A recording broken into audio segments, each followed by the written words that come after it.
Susie and her 8-year-old son come here every Saturday to honor her deceased husband, Juan Jose, or JJ for short.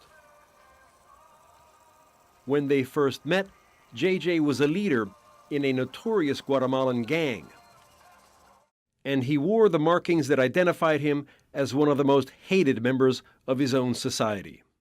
Exhaustion with La Vida Loca and the power of love altered the course of JJ's life. He left the gang and joined an evangelical church. He and Susie married, and she bore him 2 sons. JJ started a soccer league for at-risk boys. He set up his own Facebook page where all could see his new ways. But his life with Susie was cut short by lung failure caused by years of substance abuse. JJ died in 2012. Creo que es. My name is Robert Brenneman.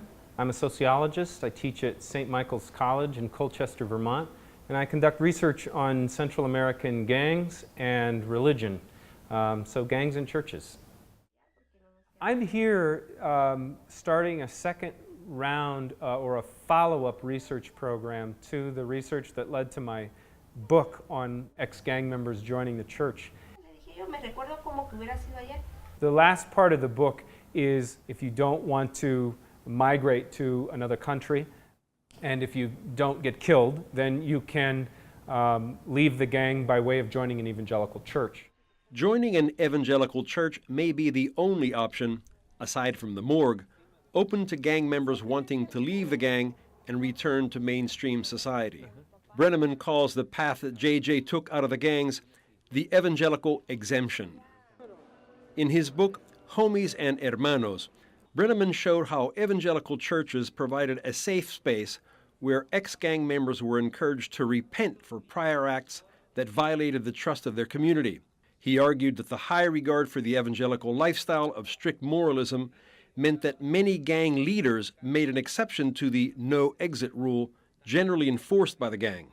If a gang member really wanted to quit the gang, he could always join a church, as long as he was ready to prove his conversion by adopting the strict teetotaling lifestyle of the Hermanos. And I'm not sure, and that's partly why I'm doing this new research, to find out if it's still allowable to leave the gang by way of the church.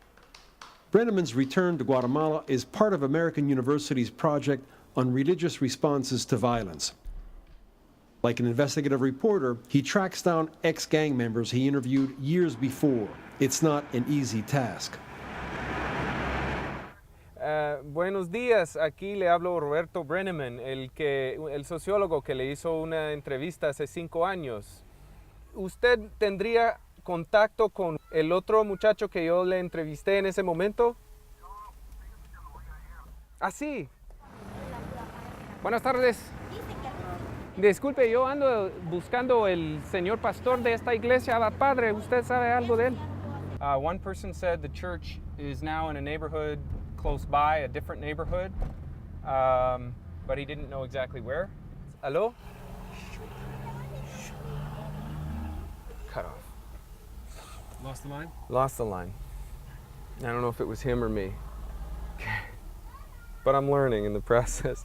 Tomorrow at 1, we have a meeting.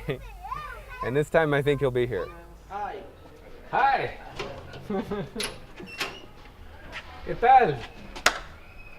Hey. ¿Cómo está, Roberto? ¿Cómo está? Qué bueno verlo. ¿Cómo está? Yo también le hablaba.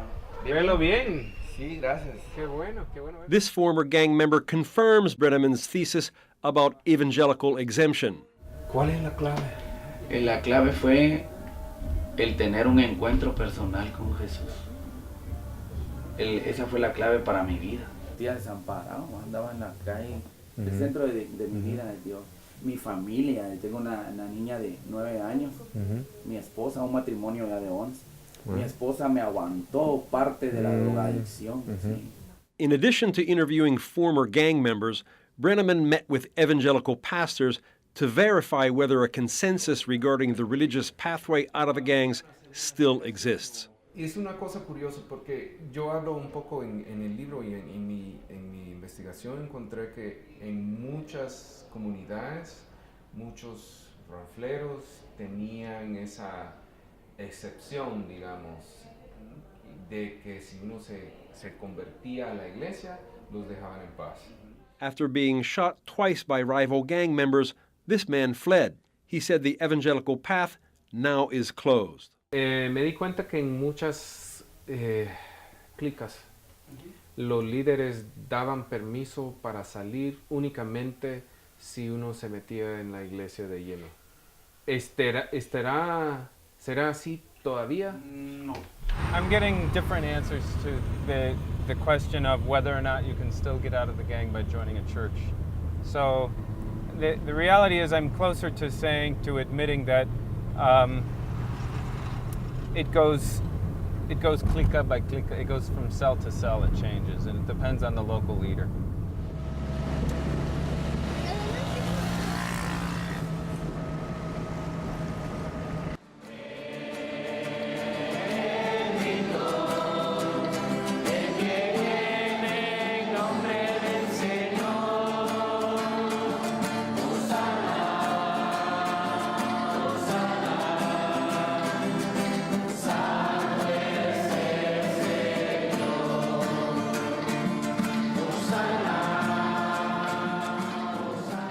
Perhaps because his own father was a minister, Brenneman believes in the power of faith, redemption, and hope.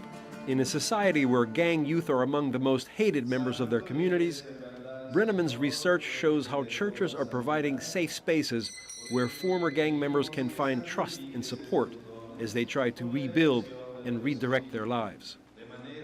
At a mass offered in memory of former gang leader JJ, Brenneman joins JJ's widow, Susie, and her son.